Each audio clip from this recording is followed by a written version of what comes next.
Okay, we remember Coach Pittman from last year. He was very good, and he's back. He has a message for you. Hi, everybody. I just want to thank you for covering us and what you do for college football.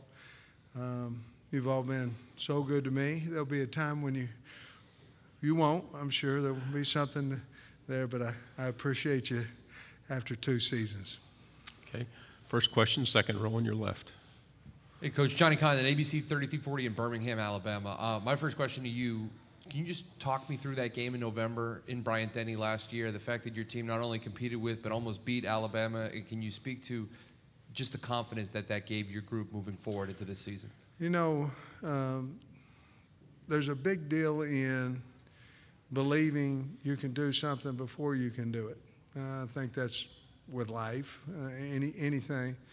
I think Alabama beat us 100-0 my first year, and last year we got a little bit closer. I remember my second year, my first year at Arkansas on the previous staff.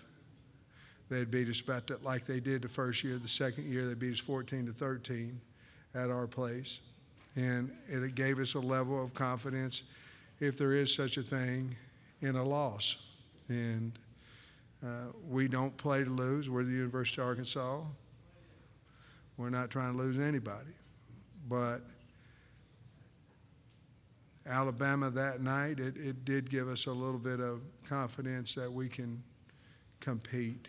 And we'd already proven that because we'd beaten, I don't know, number 15, number 7, number 17, whatever it was, each week. I think we'd won 3 top 15 or top 20 games already that year. But to compete against University of Alabama is where we need to go to, and we got a little closer. Front row to your left. Hey, Coach. Jacques Doucet, WAFB-TV in Baton Rouge. I wanted to ask you about a couple people at LSU. Brad Davis, who you coached. Yeah, I love him. And Brian Kelly, the new head coach, he said one of the biggest reasons why he kept Davis on the staff is because he had been mentored by you, and he called you the best offensive line coach in the country. So I just want to get your thoughts on those two guys. Well, Brad Davis, you know, I recruited him out of high school to Oklahoma, and he was my grad assistant at North Carolina, and obviously he was the offensive line coach at Arkansas, and elected to go back home. But he's a wonderful man, a wonderful family,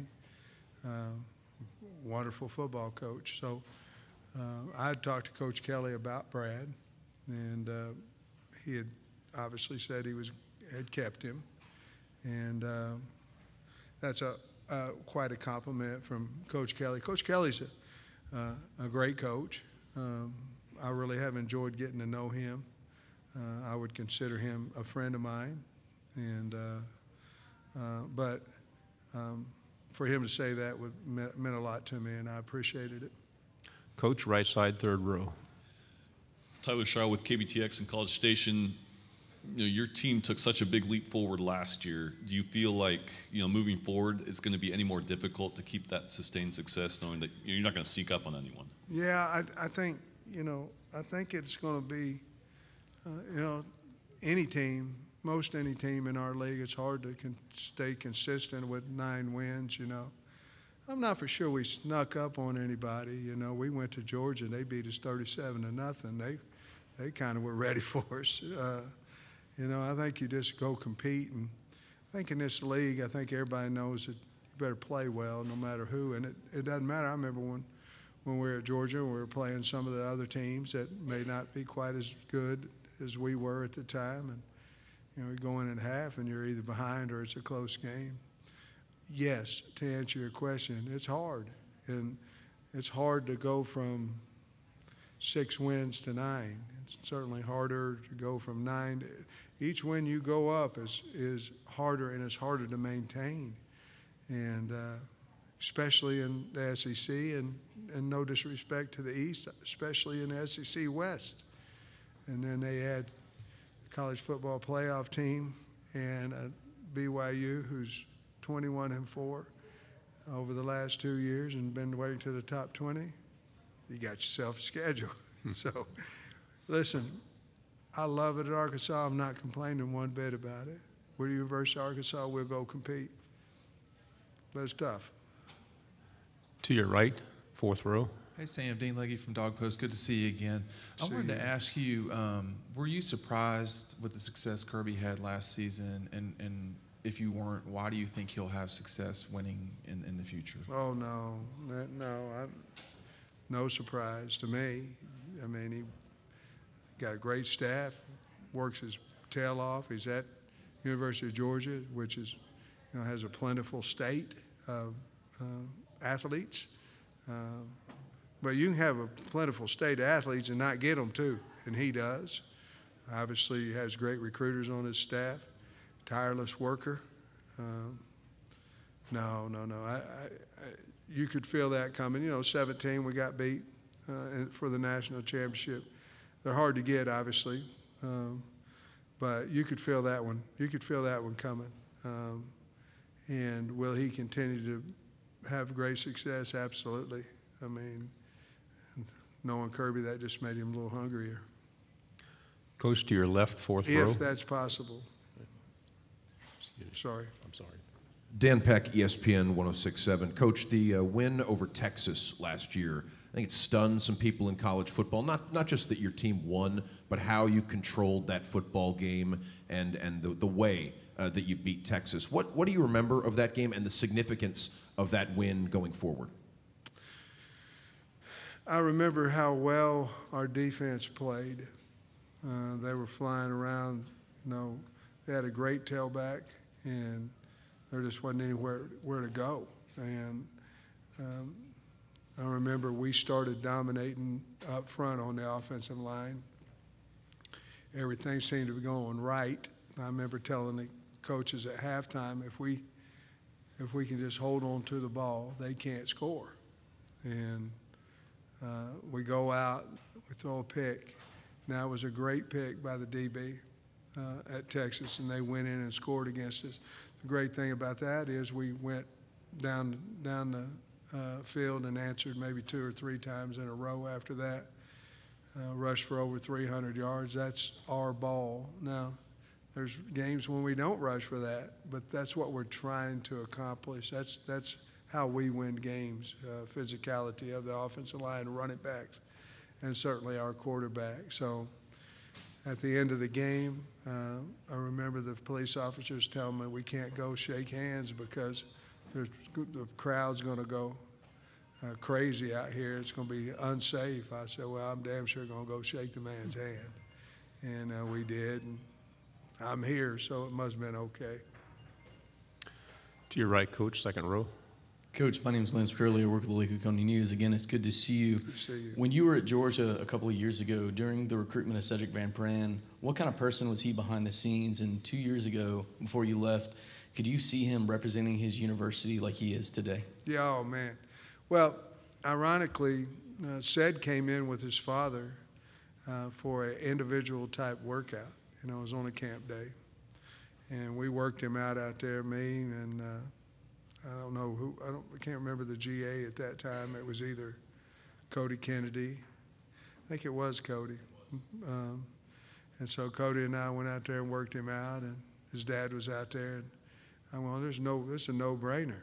He wasn't highly recruited at the time, and this is a no-brainer. And then I was talking to Coach Smart just previously before we started these interviews, and I said, man, Ced's done such a great job, but I don't know that I had the foresight to see him at center. And, man, has he done a great job there. So, obviously, Coach Luke and Kirby and them, they found the spot for him. I mean, I think he's one of the better centers in the country, and he's certainly one of the better kids in the country. To your left, Coach, back row. Coach, Ike Jones with the War Report. You lost a significant contributor in Traylon Burks from your offense. Who should are fans going to look back this season and say that was the guy for us that stepped up in his place? Well, we go to the Outback Bowl. Now that was about a 3-week of preparation, okay? But we didn't have anybody at that point. I think we threw the ball for 103 or 5 yards, something like that during that game. So that put up more of a red flag. Now, in the second half, I think KJ rushed for 100 and some yards himself. I mean, we decided we could run the football, and we did. So, but it was scary early because we weren't getting open, and or we weren't seeing it, whatever the case may be. So I think to answer your question, it's going to be a little bit by committee. We obviously went and got Jaden Hazelwood out of Oklahoma, or he transferred over, however you say it. And Matt Landers is another portal guy. And then Keytron Jackson's a guy that's got to step up. Warren Thompson has to,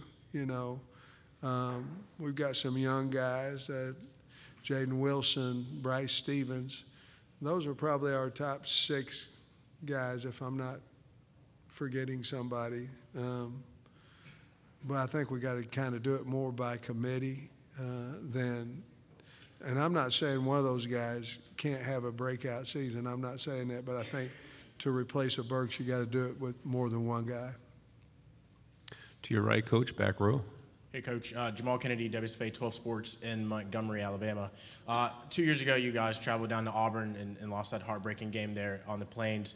You returned to Auburn this year. What do you remember about that game, and what do you think about Jordan-Hare as a venue to play in? Well, it's incredible. I mean, when I was at Georgia, we were number 1 and went in there in a night game, and they beat us bad. And unfortunately, we were able to win the championship game 3 or 4 weeks later, but they were on a roll. They beat us, and then I think that they beat Alabama a couple weeks later, whatever. But the crowd, it's definitely a home field advantage now. What I remember about the game, besides the obvious, was how we were competing. At that point, it was my third game as a head coach, and we'd hung well with Georgia for a half, and then ironically, that's when Stetson Bennett came in, and they beat us pretty good. And then next week we had went to Mississippi State and won. Then we're going to Auburn, and our team, the competitiveness of our team, I think we were down at half, and we kind of came on and made it very close there. I remember we went for a 2-point conversion early in the game, and we didn't make it, and that kind of put us in a catch-up situation. But we're looking forward to going back there.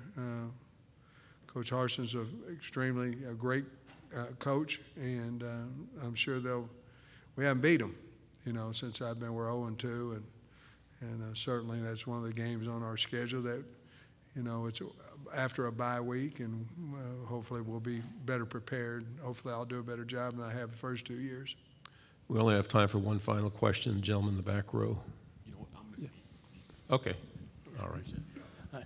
Jacob Goins, ESPN 106.7 in Auburn. Looking at your schedule in the SEC West every single year, there's tough games every single week. How do you keep your team fresh and ready every single week with such tough games in the SEC West? Well, I think it's about how you practice. I mean, we're a very physical practice team, but you can take care of your team. You can't really control what happens on Saturday. So you have to have them ready when they run out there on a Saturday. So we adjust practices as basically it's my feel on the team. And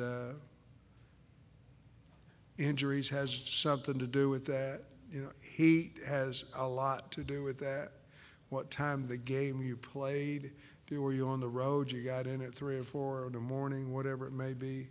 There's a lot of things that go into play with that, but you have to be very conscious that you have a football team of kids, and the bottom line is you want to win every single day, and you sure as hell want to win Saturday. And so you just have to figure it out as best you can. I'm still work in progress on that. Coach Pittman, thank you very much. Good job. Thank you. Thank you, everybody.